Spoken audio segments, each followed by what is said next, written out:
இந்த ஷாபானுடைய 15வது இரவு என்பது மலக்குமார்களுக்கு உண்டான திருநாள்.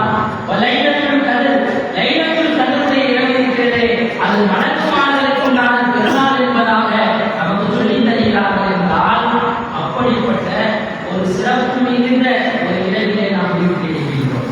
அல்லாஹ் தஆலாவிடத்திலே நாம் கையேந்தி நம்முடைய பாவங்களை மன்னிக்க சொல்லி அல்லாஹ்விடத்திலே கேட்டோம் என்று சொன்னால் உடனடியாக அல்லாஹ் மன்னித்துவிடுவான். பெருமானார் ஸல்லல்லாஹு அலைஹி வஸல்லம் அவர்களை பற்றி ஆயிஷா அம்மா அவர்கள் சொல்கிறார்கள், நான் இரவு நேரத்தில் பெருமானார் ஸல்லல்லாஹு அலைஹி வஸல்லம் அவர்களுக்கு அருகிலே உறங்கிக் கொண்டிருக்கும் பொழுது, தூங்கிக் கொண்டிருக்கும் பொழுது திடீரென்று விழித்து பார்க்கும் பொழுது பெருமானார் ஸல்லல்லாஹு அலைஹி வஸல்லம் அவர்களை காணவில்லை. பெருமானார் ஸல்லல்லாஹு அலைஹி வஸல்லம் அவர்களை காணவில்லை என்று நான் அவரை தேடுவதற்காக சென்ற பொழுது ஜன்னத்துல் பக்கீயிலே பெருமானார் ஸல்லல்லாஹு அலைஹி வஸல்லம் அவர்கள் அழுது கொண்டு துஆ செய்து கொண்டிருந்தார்கள். யாருக்கு? மூமியான அடியார்களுக்கெல்லாம் பெருமானார் ஸல்லல்லாஹு அலைஹி வஸல்லம் அவர்கள் நமக்காக துஆ செய்து கொண்டிருந்தார்கள். ஆயிஷா அம்மா அவர்களை வருவதை பார்த்த பெருமானார் ஸல்லல்லாஹு அலைஹி வஸல்லம் கேட்டார்கள், அக்குந்தி தகாபின அலைஹில்லாஹு அலைஹி வஸல்லம், அல்லாஹ்வும் ரசூலும் உங்களுக்கு அநீதி செய்து விடுவார்கள் என்று நீங்கள் பயப்படுகிறீர்களா? எனவே ஆயிஷா அம்மா அவர்கள் சொன்னார்கள், யா ரசூலல்லாஹ், அப்படியெல்லாம் நான் பயப்படவில்லை. நீங்கள் எனக்கு பக்கத்திலே தூங்கிக் கொண்டிருந்தீர்கள், திடீரென்று விழித்து பார்த்தேன், நீங்கள் காணவில்லை. மற்ற மனைவிமார்களிடத்திலே நீங்கள் சென்று விட்டீர்கள் என்று எண்ணிக்கொண்டுதான் நான் வந்தேன் என்று ஆயிஷா அம்மா அவர்கள் சொல்வார்கள். உடனே பெருமானார் ஸல்லல்லாஹு அலைஹி வஸல்லம் சொன்னார்கள், இந்த இரவு இருக்கிறதே, இது லைலத்துல் நிஸ்ஃபி மின் ஷாபான், ஷாபானுடைய 15வது நாளுடைய இரவு. இந்த இரவில் அல்லாஹ் தஆலா ஃபைனல்லாஹ யுன்ஸிலு லிகுரூபி ஷம்ஸி இலா ஸமானி துன்யா, அல்லாஹ் தஆலா இந்த இரவிலே சூரியன் மறைகின்ற பொழுது முதல் வானத்திற்கு வந்து அல்லாஹ் தஆலா ஃபயதுஃபிரு யக்தர பி அரதி ஷஹரி கலம் பனிக்கல், பனு கல்ப் என்ற கோத்திரத்தினர்கள் வைத்திருக்கக்கூடிய ஆடுகளினுடைய ரோமங்கள் அளவுக்கு அல்லாஹ் தஆலா அதை விட மன்னிப்பை வழங்குகிறான் என்பதாக பெருமானார் ஸல்லல்லாஹு அலைஹி வஸல்லம் அவர்கள் சொன்னார்கள். மற்றொரு ரிவாயத்திலே இப்படி வருகிறது, என்னிடத்தில் ஜிப்ரீல் அலைஹிஸ்ஸலாம் அவர்கள் வந்து சொன்னார்கள், இது பராத்தினுடைய இரவு. இந்த இரவில் இல்லாஹி முத்தகாவும் நாடி பி அததி ஷஹரி கனதி பனிக்கல், பனு கல்ப் என்ற கோத்திரத்தார்கள் வைத்திருக்கக்கூடிய ஆடுகளினுடைய ரோமங்கள் அளவுக்கு அல்லாஹ் தஆலா இந்த இரவிலே விடுதலையை கொடுக்கின்றான், நரக விடுதலையை கொடுக்கின்றான் என்று சொன்னார்கள். ஏன் பனு கல்ப் என்ற கோத்திரத்தை சொல்வதற்கு காரணம், பனு கல்ப் கோத்திரத்தினர்கள் தான் அதிகமான ஆடுகள் அரபுகளுடைய குலத்தவர்களிலே 60 கோத்திரத்தார்களிலேயே அதிக ஆடுகள் வைத்திருக்கிறது அந்த பனு கல்ப் கோத்திரத்தினர் தான். அதனால்தான் அல்லாஹ் தஆலா ஜிப்ரீல் அலைஹிஸ்ஸலாம் அவர்களின் மூலமாக இந்த செய்தியை சொல்லுகின்றான், பனு கல்ப் கோத்திரத்தினர்கள் வைத்திருக்கக்கூடிய ஆடுகளினுடைய ரோமங்கள் அளவுக்கு அல்லாஹ் தஆலா நரக விடுதலையை இந்த இரவில் அல்லாஹ் வழங்குகின்றான். பெருமானார் ஸல்லல்லாஹு அலைஹி வஸல்லம் அவர்கள் சொன்னார்கள், இந்த இரவில் கூட நான் எந்தூருக்காகவும் அல்லாஹ் ஏறெடுத்தும் பார்ப்பதில்லை. சில மனிதர்கள் இலா முஸ்லிமின், அல்லாஹ்வுக்கு இணை வைப்பவர்களை அல்லாஹ் ஏறெடுத்தும் பார்ப்பதில்லை. வலா இலா முஷாஹின், ஒரு முஸ்லிமான சகோதரனிடத்திலே பதமை பாராட்டுபவனை, விரோதம் காட்டுபவனை அல்லாஹ் ஏறெடுத்தும் பார்ப்பதில்லை. வலா இலா ஃபாத்தி ரஹீம், உறவை துண்டித்து வாழ்பவனை அல்லாஹ் ஏறெடுத்தும் பார்ப்பதில்லை. வலா இலா மஸ்பி நிசாரஹு, தன்னுடைய கீழாடையை கரண்டை காலத்திலாக பெருமையாக கொண்டு செல்லக்கூடியவனை அல்லாஹ் ஏறெடுத்து பார்ப்பதில்லை. வலா இலா ஆக்கில் வாலிபை, பெற்றோர்களுக்கு நோவினை செய்பவனை அல்லாஹ் ஏறெடுத்து பார்ப்பதில்லை. வலா இலா முதுமி கம்ரி, விடாமல் குடித்துக் கொண்டிருப்பவனே, எப்பொழுது பார்த்தாலும் குடித்துக் கொண்டிருப்பவனே அல்லாஹ் ஏறெடுத்து பார்ப்பதில்லை. இந்த 6 நபர்களை அல்லாஹ் தஆலா இந்த பாவ மன்னிப்பை வழங்கக்கூடிய இந்த இரவில் கூட அல்லாஹ் தஆலா ஏறெடுத்து பார்ப்பதில்லை என்பதாக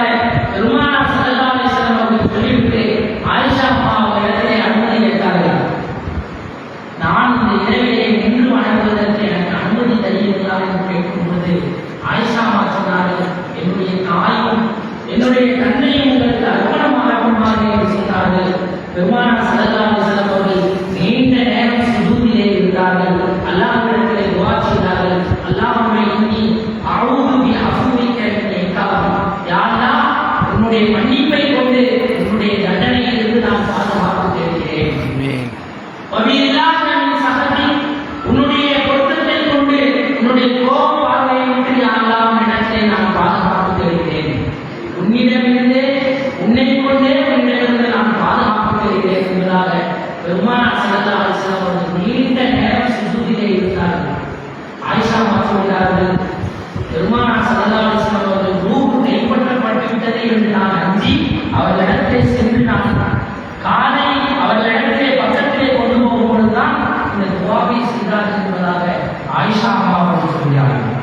இந்த நீண்ட ஹதீஸிலே 3 செய்திகள் சொல்லப்படுகிறது. ஒன்று, பெருமானார் ஸல்லல்லாஹு அலைஹி வஸல்லம் அவர்கள் இந்த இரவிலே இபாதத் செய்கிறார்கள். இரவு முழுவதும் பெருமானார் ஸல்லல்லாஹு அலைஹி வஸல்லம் அவர்கள் இந்த இரவை இபாதத்திலே கழித்தார்கள். பெருமானார் ஸல்லல்லாஹு அலைஹி வஸல்லம் சொல்வார்கள், இதா கானத் லைலத்துல் நிஸ்ஃபி மின் ஷஅபான் ஃபகூமு லைலஹா வஸூமு நஹாரஹா. ஷஅபானினுடைய 15வது இரவை நீங்கள் அடைந்து விட்டால் இரவு நேரத்திலே நின்று தொழுங்கள், நின்று வணங்குங்கள், அல்லாஹ்வை வணக்க வழிபாடுகளில் ஈடுபடுங்கள். வஸூமு நஹாரஹா, பகலிலே நோன்பு நோக்குங்கள். ஃபைனல்லாஹ யன்சிலு லிகுரூபி ஷம்ஸி இலா ஸமாஇ துன்யா. அல்லாஹ் தஆலா இந்த இரவில்தான் முதல் வானத்திற்கு வந்து கேட்கிறான், அல்லாஹ்வின் முஸ்தக்ஃபிரின் ஃபஅக்ஃபிரலஹு. யாராவது என்னிடத்திலே பாவ மன்னிப்பு தேடுபவர் இருக்கிறீர்களா? அவருக்கு நான் பாவத்தை மன்னிக்கிறேன். அல்லாஹ்வின் முஸ்தக்ஃபிரின் ஃபஅக்ஃபிரலஹு. யாராவது என்னிடத்திலே ரிஸ்கை தேடக்கூடியவர்கள் இருக்கிறீர்களா? அவருக்கு நான் ரிஸ்கை வழங்குகின்றேன். அல்லாஹ்வின் முஸ்தக்ஃபிரின் ஃபஅவாஃபி. யாராவது நோயினால் பாதிக்கப்பட்டிருக்கிறீர்களா? என்னிடத்திலே நீங்கள் நிவாரணத்தை கேட்கிறீர்களா? அவருக்கு நிவாரணத்தை நான் வழங்குகிறேன். அல்லாஹ் இப்படியாக ஒவ்வொரு விஷயமான அல்லாஹ் சொல்லிக் கொண்டே இருக்கிறான் என்று பெருமானார் ஸல்லல்லாஹு அலைஹி வஸல்லம் சொல்கிறார்கள். ஹத்தா யத்லுஅல் ஃபஜ்ர். ஃபஜ்ர் உதிக்கிற வரை பெருமானார் ஸல்லல்லாஹு அலைஹி வஸல்லம் சொல்கிறார்கள், மக்ரிபில் அல்லாஹ் தஆலா இந்த கோரிக்கையை நம்மிடத்திலே வைக்கிறார் என்பதை ஃபஜ்ர் வரை அல்லாஹ் தஆலா நம்மை பார்த்து கேட்டுக்கொண்டே இருக்கிறார். உங்களுக்கு இது தேவையா? உங்களுக்கு இது தேவையா? நான் வழங்குகிறேன் என்று அல்லாஹ் இந்த இரவில் சொல்கிறான். அதனால்தான் பெருமானார் ஸல்லல்லாஹு அலைஹி வஸல்லம் அவர்கள் இந்த இரவை இபாதத்தை கொண்டு நீட்டித்தார்கள் என்பதை நாம் பார்க்கிறோம். இரண்டாவது, ஜியாரத்துல் குபூர். பெருமானார் ஸல்லல்லாஹு அலைஹி வஸல்லம் அவர்கள் ஆயிஷா அம்மாவை தேடிக்கொண்டு வரும்பொழுது ஜன்னத்துல் பக்கீயை ஜியாரத் செய்து கொண்டு மூமினான அடியார்களுக்கெல்லாம் துஆ செய்து கொண்டிருந்தார்கள். இந்த இரவிலே ஜியாரத் செய்வது இருக்கிறது சுன்னத்து. இந்த இரவு மட்டுமல்ல, மற்ற நேரங்களிலும் நம்முடைய உறவினர்கள் எங்கு அடக்கப்பட்டிருக்கிறார்களோ அங்கு சென்று அவர்களுக்காக அல்லாஹ்விடத்திலே பிரார்த்தனை செய்வது இருக்கிறது. அது சுன்னத்தான காரியம். பெருமானார் ஸல்லல்லாஹு அலைஹி வஸல்லம் சொன்னார்கள், கத் நஹைத்துக்கும் அன் ஜியாரத்தில் குபூர். ஆரம்ப காலத்தில், இஸ்லாத்தினுடைய ஆரம்பத்தில் உங்களை கபர்களை ஜியாரத் செய்வதை விட்டு நான் தடுத்திருந்தேன். பெருமானார் ஸல்லல்லாஹு அலைஹி வஸல்லம் சொல்கிறார்கள், உங்களை ஜியாரத் செய்வதை ஆரம்பத்தில் நான் தடுத்திருந்தேன். அலா ஃபஸூஹா. இப்பொழுது அறிந்து கொள்ளுங்கள், நீங்கள் ஜியாரத் செய்யுங்கள். ஃபைன்னஹா துரிகுல் கல்ப். நீங்கள் ஜியாரத் செய்வதன் மூலமாக உங்களுடைய உள்ளத்தை அது இலகுவாக்குகின்றது. கடுமையான உள்ளம் படைத்தவராக இருந்தால் அவர் ஜியாரத் செய்வதன் மூலமாக அல்லாஹ்வினுடைய அச்சம் வரும், அவருடைய உள்ளம் இலகுவாகிவிடும். வஸூமில் ஐன். உங்களுடைய கண்ணிலே கண்ணீரை வரவழைக்கும்.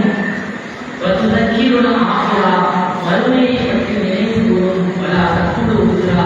வெறுக்கத்தக்க விஷயங்களை நீங்கள் பேசாதீர்கள் என்பதாக பெருமானார் ஸல்லல்லாஹு அலைஹி வஸல்லம் அவர்கள் இந்த ஜியாரத்தை குறித்து சொல்கிறார்கள் என்றால் நாம் சிந்தித்து பார்க்க வேண்டும். இந்த இரவில் மட்டுமல்ல, நமக்கு நேரம் கிடைக்கும் பொழுது நம்முடைய உறவினர்கள் நமக்கு அருகிலே அடக்கப்பட்டிருந்தால் அவர்களுக்காக சென்று நாம் துஆ செய்ய வேண்டும். அதைத்தான் அவர்கள் எதிர்பார்க்கிறார்கள். சில நபர்களுடைய அந்தஸ்தை எல்லாம் கூடிக்கொண்டே போகும் மறுமையிலே.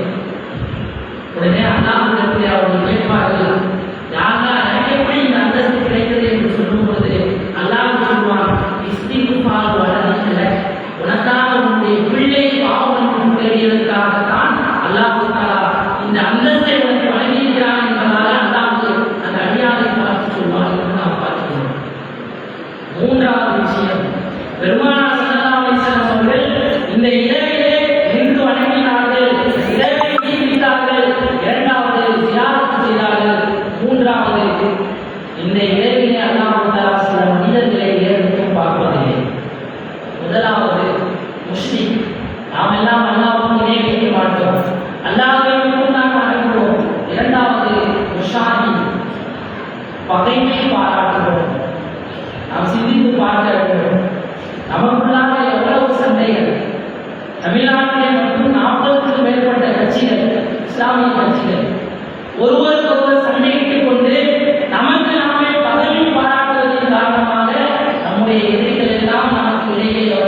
பெருமானார் ஸல்லல்லாஹு அலைஹி வஸல்லம் சொன்னார்கள், யாரெனில் முஸ்லிமின் அன்யஹுரா ஃபௌகதாசி, ஒரு முஸ்லிமான மனிதர் மற்றொரு முஸ்லிமான மனிதர்களுக்கு 3 நாட்களுக்கு மேலாக தன்னுடைய பகைமையை காட்டக்கூடாது. فيلتقيان فيشد هذا ويشد هذا وخيرهما من يبدأ بالسلام. இந்த நபர் வருகிறார், அவர் முகத்தை திருப்பிக் கொள்கிறார், அவர் வருகிறார், அவர் முகத்தை திருப்பிக் கொள்கிறார். ஆனால் 2 நபர்களில் யார் சிறந்தவர் என்று சொன்னால், யார் சலாமை கொண்டு ஆரம்பிக்கிறாரோ அவர் தான் சிறந்தவர் என்று பெருமானார் ஸல்லல்லாஹு அலைஹி வஸல்லம் சொன்னார். இந்த உலகத்திலே நாம் என்ன அடையப் போகின்றோம்? இந்த இரவு பாக்கியமான இரவை கூட நாம் எந்த முஸ்லிம்களிடத்திலே பேசாமல் இருக்கிறோமோ, யாரிடத்திலே பதவி பாராட்டுகிறோமோ, நம்முடைய பாவங்களை அல்லாது நம்மை ஏறெடுத்து பார்ப்பதில்லை. அப்போது அதற்கு பின்னால் தான் நம்முடைய பாவத்தை முடிக்கிறது. நம்மை அல்லாஹ் ஏறெடுத்து பார்ப்பதில்லை என்று சொன்னால் எந்த அளவிற்கு மோசமானவர்களாக நாம் மாறுகிறோம். அதனால் நம்முடைய நண்பர்களிடத்தில், நம்முடைய குடும்ப உறவினர்களிடத்திலே நாம் பேசாமல் இருந்தோம் என்றால், ஒரு போன் காலை செய்தாவது அஸ்ஸலாமு அலைக்கும் எப்படி இருக்கிறது என்று இந்த இரவிலே நாம் பேசிக்கிறோம். அல்லாஹ் திருமலையிலே சொல்லுவான், நீங்கள் ஒருவருக்கொருவர் சண்டை போட்டுக் கொள்ளாதீர்கள். அப்படி நீங்கள் சண்டை போட்டுக் கொண்டால் நீங்கள் பலவீனமாகிவிடுவீர்கள், கோழையாகிவிடுவீர்கள். உங்களுடைய ஆற்றல்கள் எல்லாம் குன்றிவிடும் என்பதாக அல்லாஹ் சொல்கின்றான். இன்றைய சூழ்நிலையே அப்படிதான். நாம் நமக்கு யார் பெரியவர்கள் என்று நம்மிலே இருப்பதின் காரணமாகத்தான் நம்முடைய ஆற்றல் என்று குன்றி போயிருக்கிறது என்பதை நாம் விளங்க வேண்டும். அழகாக ஒரு நபர் உமர் இப்னு அப்துல் அஸீஸ் ரஹிமஹுல்லாஹ் அவர்களிடத்திலே சொல்வார், இஜ்அல் கபீரல் முஸ்லிமீன இந்த அபத், உங்களை விட நம்மை விட வயதில் மூத்தவர்களை நாம் பார்த்தால் நீ உங்களுடைய தந்தையாக நினைத்துக் கொள்ளும். உங்களில் சிறியவரை நீங்கள் பார்த்தால் அவர்களை உங்களுடைய மகனாக நீங்கள் நினைத்துக் கொள்ளுங்கள். மகன் உங்களுக்கு வயது ஒத்தவர்களை நீங்கள் பார்த்தால் அவர்களை சகோதரர்களாக நினைத்துக் கொள்ளுங்கள். இவர்களை எவருக்கு நீங்கள் தீங்கு இழைக்க வேண்டும் என்று நாடுகிறீர்கள். ஒருவரை நீங்கள் பிள்ளையாக கருதுகிறீர்கள், உங்களை விட சிறியவரை மகனாக கருதும் பொழுது, உங்களுடைய வயது ஒத்தவர்களை சகோதரர்களாக கருதும் பொழுது எப்படி அவர்களுக்கு தீங்கு செய்ய நமக்கு என்ன வரும் என்பதாக உமர் இப்னு அப்துல் அஸீஸ் ரஹிமஹுல்லாஹ் அவர்களிடத்தில் அவர் நினைக்கிறார்கள் என்றால், நாமும் நம்முடைய எண்ணத்தில் அப்படி ஆக்கிக்கொள்ள வேண்டும். அல்லாஹ் அதற்கு அருள் புரிவானாக. இரண்டாவது நபர் காஃபியுல் ரஹீம், உறவை துண்டித்து வாழ்பவர். சில நபர்களை பார்த்து சில நபர்கள் சொல்வதை நாம் கேள்விப்படலாம். காசு இருந்தால்தான் என்னுடைய உறவினர்கள் என்னை வந்து பார்க்கிறார்கள், காசு இல்லை என்று சொன்னால் உறவினர்கள் எல்லாம் நம்மை விட்டு தூரம் போட்டுவிடுவார்கள், இதை ஸ்டேட்டஸ் எல்லாம் போடுவார்கள். உறவினர்களை நம்பாதீர்கள், உறவினர்கள் இருக்கிறார்களே அவர்கள் உங்களிடத்திலே பணம் இருந்தால்தான் உங்களிடத்திலே வருவார்கள் என்று. ஆனால் பெருமானார் ஸல்லல்லாஹு அலைஹி வஸல்லம் சொன்னார்கள், மன் சல்லல்லாஹு அலைஹி வஸல்லம் ஃபீ ரிஸ்கிஹி வ இன்ஸாலஹு ஃபீ அஸலிஹி ஃபலிஸ்ஸிஹி. யாருக்கெல்லாம் தன்னுடைய பொருளாதாரம் அபிவிருத்தியாக வேண்டும் என்று ஆசைப்படுகிறாரோ, யாருக்கெல்லாம் நான் நீண்ட நாள் வாழ வேண்டும் என்று ஆசைப்படுகிறாரோ, ஃபலிஸ்ஸிஹி அவர் ஒரே ஒரு காரியம் செய்யட்டும், தன்னுடைய உறவினர்களை சேர்ந்து வாழட்டும். இந்த உலகம் சொல்லக்கூடிய நிலை என்னவென்று சொன்னால், உறவினர்கள் நம்மிடத்திலே காசு பணங்கள் இருந்தால்தான் வருவார்கள் என்று சொல்வார்கள். ஆனால் சத்தியத்தை உரைக்கக்கூடிய பெருமானார் ஸல்லல்லாஹு அலைஹி வஸல்லம் சொன்னார்கள், உறவினர்களுடன் நீங்கள் சேர்ந்து வாழ்ந்தால் அல்லாஹ் தஆலா உங்களுடைய பொருளாதாரத்திலே அபிவிருத்தியை தருவான் என்பதாக பெருமானார் ஸல்லல்லாஹு அலைஹி வஸல்லம் சொல்கிறார்கள் என்றால் நாம் சிந்தித்து பார்க்க வேண்டும். அந்த உறவை துண்டித்து வாழ்வோரை அல்லாஹ் ஏறெடுத்து பார்ப்பதில்லை. ஒரு சஹாபி வந்தார்கள், நம்மிடத்திலே ஒருவர் வந்து இப்படி சொன்னால் நாம் என்ன சொல்லுவோம்? பெருமானார் ஸல்லல்லாஹு அலைஹி வஸல்லம் அவரிடத்திலே ஒருவர் வந்து சொன்னார், யா ரசூலல்லாஹ் இன்னனி கராமத்தன், எனக்கு சில உறவினர்கள் இருக்கிறார்கள், அசிங்கம், அவர்களை நான் சேர்த்து வாழ்கின்றேன், ஆனால் அவர்கள் என்னை துண்டித்து வாழ்கிறார்கள்.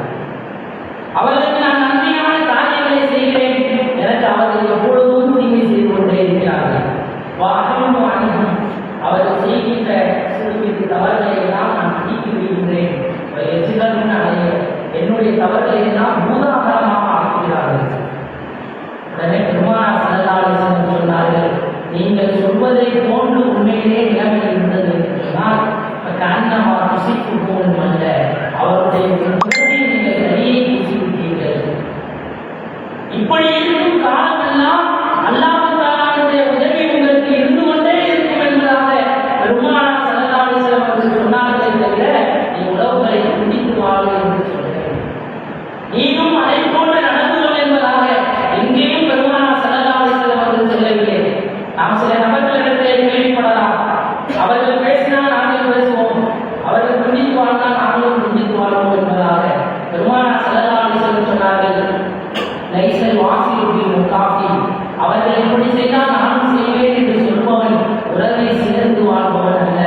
வலாக்கின்னல் வாசிய மன் இதா கதஅ ரஹிமுஹு வஸலஹா, யார் ஒருவரை தன்னுடைய உறவினர்கள் துண்டித்து வாழ்ந்தாலும் அவர்களிடத்திலே சேர்ந்து வாழ்கின்றாரே அவர்தான் உண்மையாக உறவை சேர்ந்து வாழ்பவர் என்பதாக பெருமானார் ஸல்லல்லாஹு அலைஹி வஸல்லம் அவர்கள் சொல்கிறார்கள் என்றால் நாம் சிந்திக்க வேண்டும். நம்முடைய உறவினர்களிடத்திலே சந்தேகித்துக் கொண்டிருந்தால், ஏதாவது மனக்கசப்புகள் இருந்தால் இந்த இரவிலாவது அவர்களுக்கு சலாமை சொல்லி அவர்களிடத்திலே எப்படி இருக்கிறீர்கள், நன்றாக இருக்கிறீர்களா என்று ஒரு வார்த்தையாவது நாம் பேசி நம்முடைய பதவியை முடித்துக் கொள்ள வேண்டும். அல்லாஹ் தஆலா இப்படிப்பட்டவர்களை ஏறெடுத்து பார்ப்பதில்லை என்று சொல்கிறார்.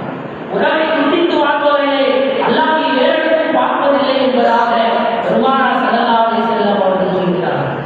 மூன்றாவது ஆக்குள்ளில் வாழ்வை. இப்பொழுது இருக்கக்கூடிய சூழ்நிலையில் முஸ்லிம்கள் அதிகமானவர்களை பார்த்தால் தன்னுடைய பெற்றோர்களை துன்பப்படுத்துகிறார்கள்.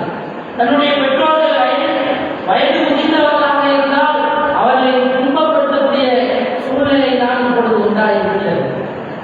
அவெல்லாம் கேள்விப்பட்டதுதான். திருநெல்வேலியினுடைய பகுதியிலே ஒரு முஸ்லிமான ஒரு இளைஞன் தன்னுடைய தாயிடத்திலே காசு கேட்கின்றான். காசை கொடுக்க மறுத்த பொழுது கத்தியை எடுத்து தன்னுடைய தாயை குத்தி விடுகின்றான்.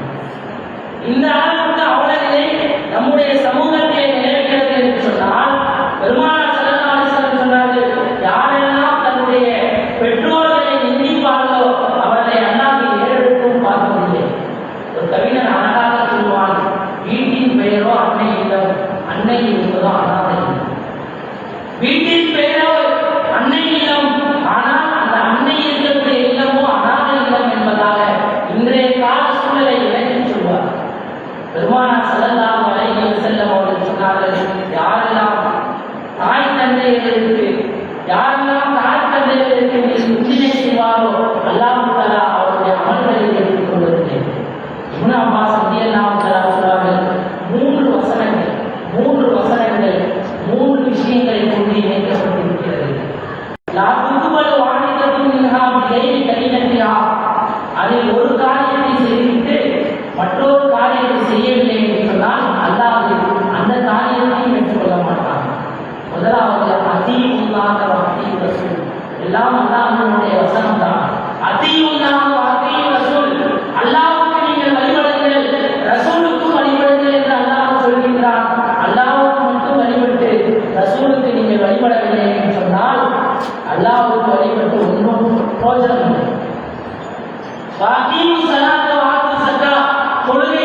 உங்களுக்கு வரக்கூடிய உறவினராக இருந்தால் அவர்கள் மூலமாக உங்களுக்கு ஏதாவது உறவுகள் வந்தால் அவர்களை நீங்கள் அவர்கள் மன்னித்ததற்கு பின்னாலும் சேர்த்து வாழ்வது.